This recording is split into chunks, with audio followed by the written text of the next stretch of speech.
Hi friends, எல்லாருக்கும் வணக்கம். நம்ம வந்து இன்னைக்கு திருவாதிரை களி எப்படி செய்ய போறோம் அப்படினு சொல்லி தான் பார்க்க போறோம். அதுக்கு முன்னாடி நாகை சமையலுக்கு இன்னும் சப்ஸ்கிரைப் பண்ணல அப்படினு சொன்னா சப்ஸ்கிரைப் பண்ணிருங்க. கூடவே ஒரு பெல் பட்டன் வரும், அதையும் பிரஸ் பண்ணுங்க. இப்போ திருவாதிரை களி செய்ய போறோம். அதுக்கு தேவையான பொருள்லாம் என்னன்னு சொல்லி பாருங்க. 1 கப் பச்சரிசி எடுத்துர்க்கேன், ஒரு 50 கிராம் அளவுக்கு பாசிப்பருப்பு எடுத்துர்க்கேன், 1 கப் வெல்லம், அப்புறம் முந்திரி பருப்பு, ஏலக்காய், திராட்சை இதெல்லாம் எடுத்துர்க்கேன். அது பொரிக்கிறதுக்காக நெய் எடுத்து வச்சிருக்கேன். இப்போ வந்து எப்படி செய்யலாம் அப்படினு சொல்லி பார்க்கலாம். பச்சரிசியை ஒரு கடாயில போட்டுக்கலாம்.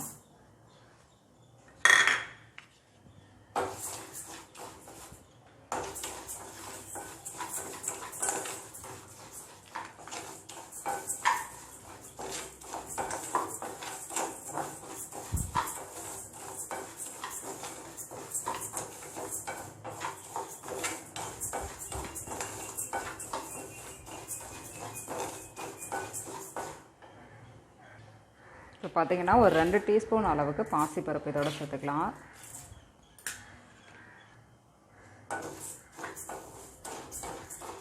இது பார்த்தீங்கன்னா நல்லா வறுக்கணும். நம்ம வந்து கருகிற ஸ்டேஜுக்கு முந்தைய ஸ்டேஜில் நம்ம ஆஃப் பண்ணிக்கலாம். நல்லா வந்து பொன் வறுவலாக வறுக்கணும், நல்லா ப்ரௌனாக வரணும்.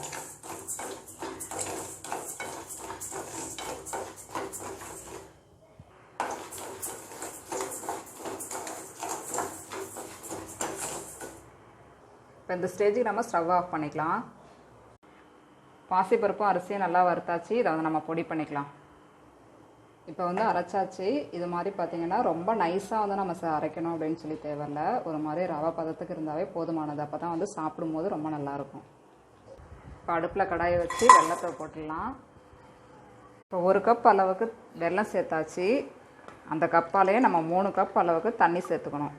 அப்போ தான் வந்து கரெக்டாக இருக்கும். அந்த அரிசி வந்து வெந்து வரணும் இல்லையா, அதுக்காக.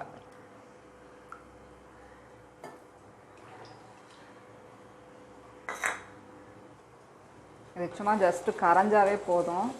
வடிகட்டிலாம் ஏதாவது தூசி ஏதாவது இருக்கும்.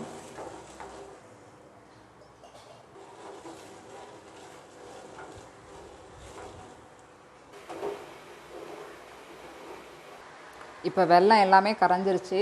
இதில் தூசி எல்லாமே இருக்குது. நம்ம வந்து வடிகட்டிடலாம்.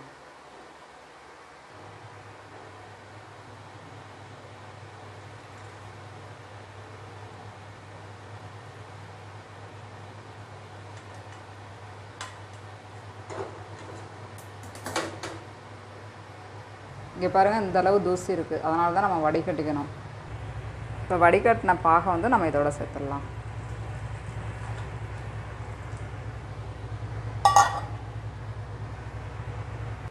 இப்போ இது கூடவே நான் ஒரு 3 டீஸ்பூன் அளவுக்கு தேங்காய் சேர்த்துருக்கேன். உங்களுக்கு தேங்காய் தேவை அப்படின்னு சொன்னால் சேர்த்துங்க. தேங்காய் இல்லாமலும் செய்யலாம். தேங்காய் போட்டால் கொஞ்சம் நல்லாயிருக்கும். இப்போ இதோட நம்ம அரைச்சி வச்ச அந்த அரிசியும் பாசிப்பருப்பும் அரைச்சி வச்சோம் இல்லையா, அதை இதோட சேர்த்துடலாம்.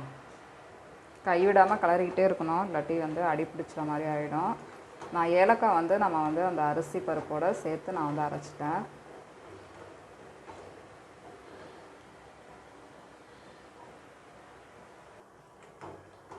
நல்லா தண்ணி எல்லாமே வற்றி வந்துருச்சு.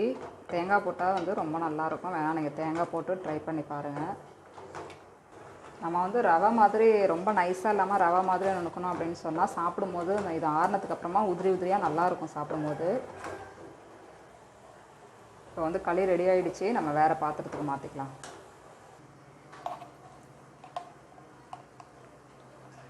இப்போ அடுப்பில் கடாய் வச்சு 1 டீஸ்பூன் அளவுக்கு நெய் சேர்த்துக்கலாம்.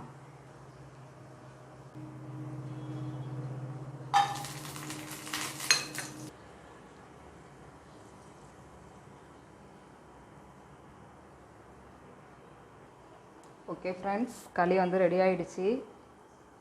நீங்களும் இது மாதிரி உங்கள் வீட்டில் ட்ரை பண்ணி பாருங்கள். ட்ரை பண்ணி பார்த்துட்டு எப்படி இருந்துச்சு அப்படின்னு சொல்லிட்டு கமெண்ட் பண்ணுங்கள்.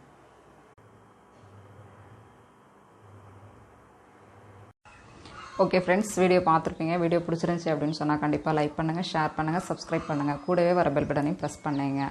தேங்க்யூ.